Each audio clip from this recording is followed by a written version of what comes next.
dance or sayaw ng unggoy. And our Aida brother believes that there's no other animal inside Subic Forest can match the skills of monkeys in hunting and foraging when it comes to their agility and flexibility. The one on guitar is Eric. Or sayaw ng unggoy.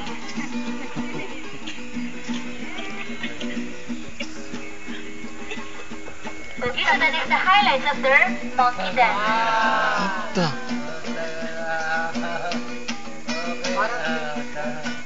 Okay, so palakpakan naman po natin siya. And for our last dance po, is war dance or sayaw ng pagbabayani or binabayani.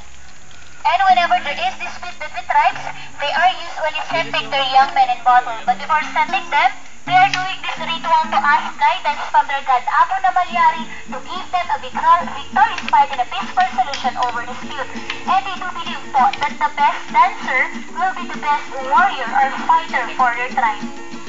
So once again, naniniwala po sila na yung pinakamagaling na mananayaw ang magiging pinakamagaling na mandirigma para sa kanilang tribo. So once again, war dance or sayaw na binabayan.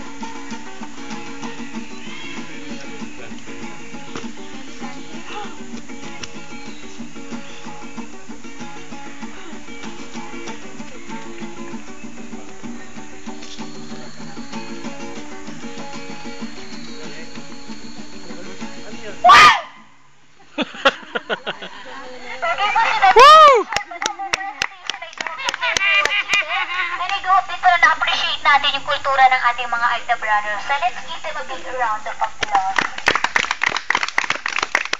Okay, so that ends their presentation. So That's let's Kuya Eric. our last and final attraction, the crocodile.